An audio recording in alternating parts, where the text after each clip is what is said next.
সারা জীবন সে গুনার জীবন কাটিয়েছে। নামাজ নেই, দোয়া নেই, আল্লাহর কথা মনেই করত না। মানুষ বলতো, এ লোকটার আর কোনো আশা নেই। এক রাতে হঠাৎ তার বুক ভারী হয়ে এলো, চোখ দিয়ে অঝরে পানি পড়তে লাগলো।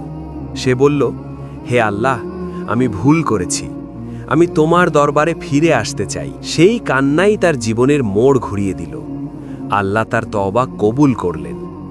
মৃত্যু আসার আগ পর্যন্ত তওবার দরজা কখনো বন্ধ হয় না। এই গল্পটা আমাদের শেখায়, গুনাহ যত বড়ই হোক, আল্লাহর রহমত তার থেকেও বড়। মানুষ হয়তো তোমাকে ছেড়ে দেবে, কিন্তু আল্লাহ কখনো বলেন না আর ফিরে এসো না। যদি বুক ভরে অনুশোচনা থাকে, যদি চোখে এক ফোঁটা কান্না আসে, তাহলে বুঝে নিও আজও তওবার দরজা খোলা আছে। এখনো সময় আছে আল্লাহর দিকে ফিরে আসার। ভিডিওটি ভালো লাগলে একটি লাইক করুন, একটি কমেন্ট করুন এবং অবশ্যই চ্যানেলটি সাবস্ক্রাইব করে রাখুন। ধন্যবাদ।